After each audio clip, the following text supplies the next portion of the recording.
Absolutely. And Nikos here says, does this apply to Saliba and Saka? Yeah. Yeah, 100%. 100%, man. We need to be looking at Saka and Saliba now, and we need to be saying, right, sign here. And if they do say, no, we're going to leave it and let it run down, we're going to have to sell them. People don't want to hear that, but we are going to. Now, I've not got problems with Saka. I think Saka's quite happy and he's going to want to stay. Saliba is going to be tempted by Real Madrid. We're hearing Gabriel is going to be tempted by Saudi because of the money they're offering, right? Yeah. So we've got to make that decision. If Gabriel and Saliba say, yeah, look, we ain't going this summer, but we will be leaving on a free in 2 years, we've got to sell them now. Sorry, we have to. Otherwise, this is going to happen to us. Yeah?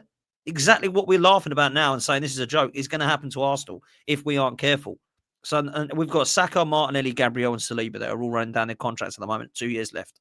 They've either got to sign in this summer, and Berta's got to try and convince them to stay and sell them the next project or phase or process, what the hell you call it, yeah?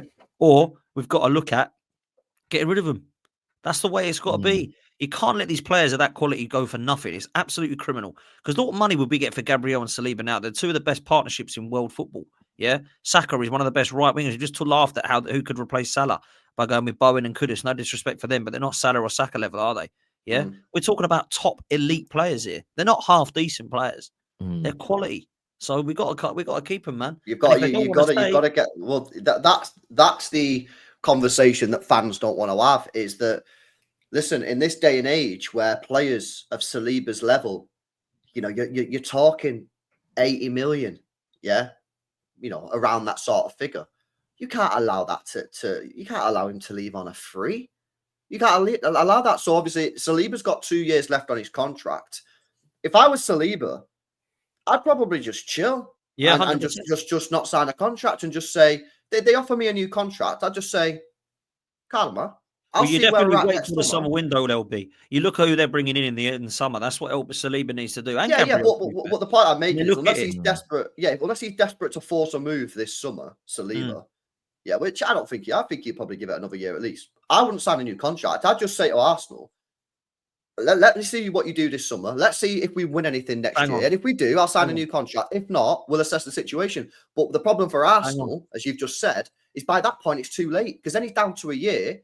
You've got clubs coming in saying, we'll give you 50 million because he's got a year left in his contract. Arsenal say, what the hell do we do?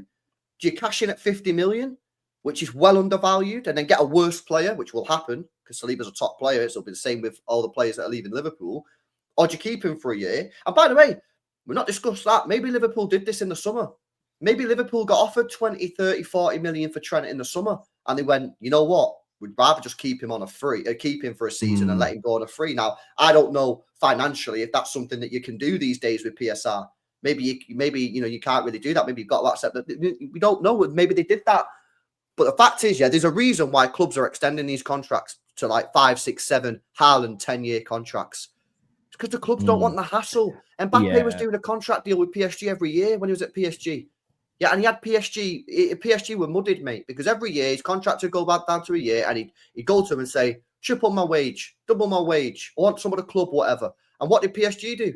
They had to give him it because otherwise, if he said no, or they said no, he'd leave on a free. And in the end, that's what he ended up doing. He ended up doing that anyway. And that's on the Arsenal thing. Yeah, it's exactly what they should be doing. If Saka says, I'm not signing a new deal, you cash in on him. It's as simple and it's as straightforward as that. If Man United, and Man United are going through this with Mainu. I rate Mainu. His team are asking for 180 grand a week. I think we're willing to go to 150. I think 150 is the top end. A player of his age and experience should be getting paid right now. If suddenly they're like, no, it's 180 or with big bonuses and we leave, and I'm painting a hypothetical, then you get to a point where we shouldn't be paying more than somebody is worth, but then you don't let him run his contract down. You sell him and you reinvest that money into the football squad. You've got to get that right. And it also might force a player's hand. So we go back to the Saka and Saliba example. If Saliba says, I ain't signing that new deal, I'm leaving for free in 2 years, well, we're going to sell you now. Yeah, but Real Madrid ain't got the money for me now. They haven't got the place in the squad. Well, we're going to sell you to the highest bidder, or we're just going to sit, or you can get Ruthless back, or we'll sit you in the stands. Unfortunately, football's a ruthless sport. Yeah, people think it's all nicey, it's all roses behind the scenes. I see it all the time. Oh, there's been a bust up in the training ground, and fans are saying, "No, there's not. It's fake news." I'm like, It's 25 men running around on a pitch, slide tackling each other. There's probably going to be some bust-ups, yeah? If the player refuses to sign the contract, you've got to sell them, yeah? Because you've got to get the money in, right? People will go, well, you can't force them out. You can. You can force them out. You say to the player, if you don't find a move this summer, we'll freeze you out and get someone else in because we can't afford, if it's Potsy speaking, we've got to put Arsenal first. Yeah, not Saliba. It's not William Saliba FC. If it's City first, not Haaland FC. And if it's Liverpool first, not these FC. And you got to freeze them out. Yeah. Oh, that's and the thing is, you can look to do if you're well run by and large, and you have the financial capacity to do it, and Liverpool do. Then okay, yeah, we'll freeze you out, and we'll bring in a new right back and play him. And yeah, you might get your move in 2 years, but you're damaging your career. You're not playing, and that's why you need your club to be making the right decisions in the first place. This way round, what you're doing is you paid the wages right up until this point.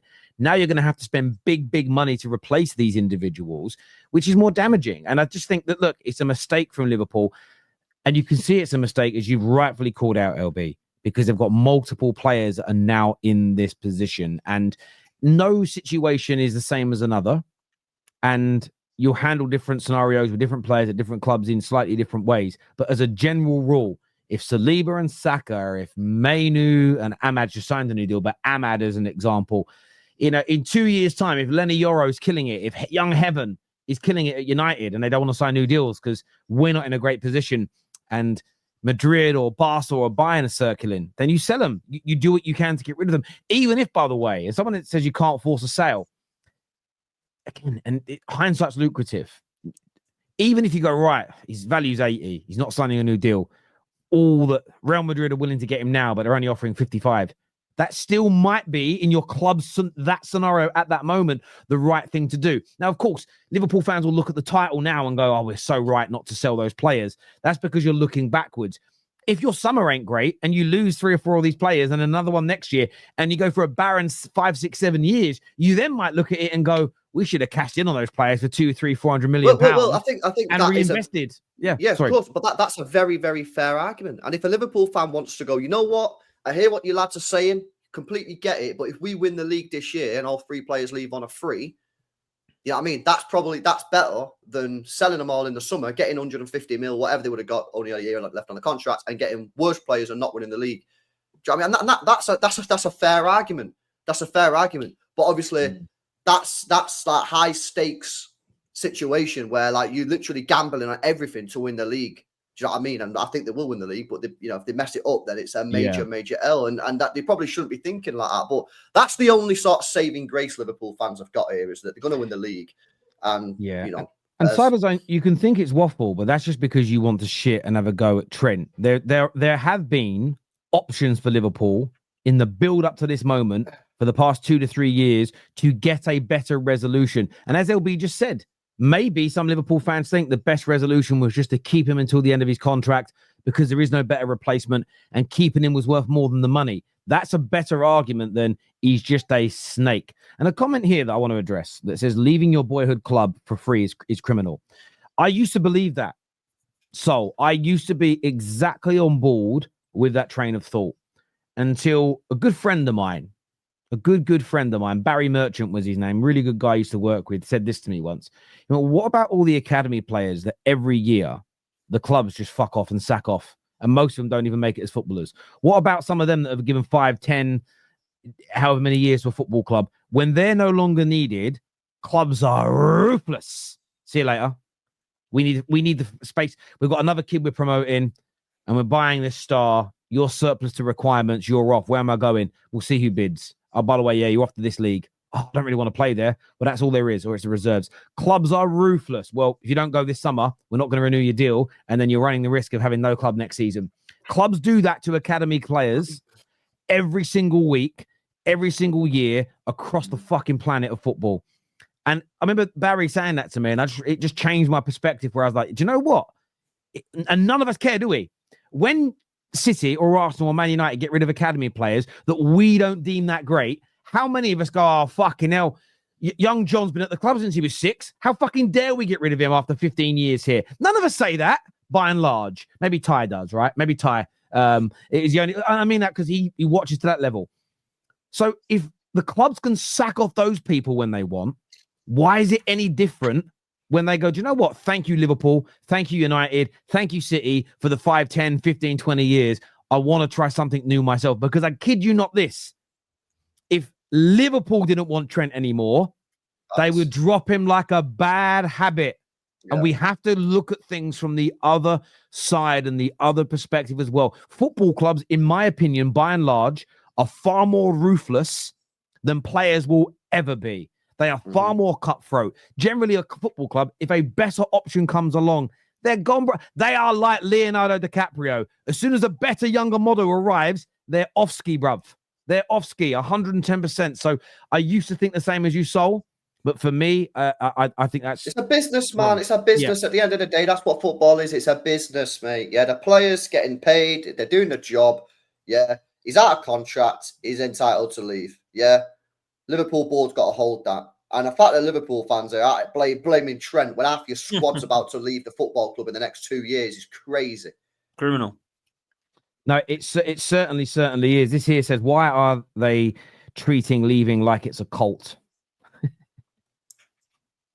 Yeah, I think they're just gutted, man. I do get it. You know what I mean? Yeah, I get it. They're obviously, if Foden was doing the same thing, I'd be gutted that he's leaving.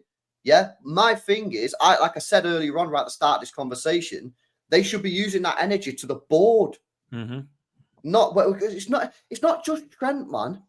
Two of the other best players are out of contract. Konate next year, Alisson the next year. If it was just Trent and everyone else was chilling, I might get it a little bit more.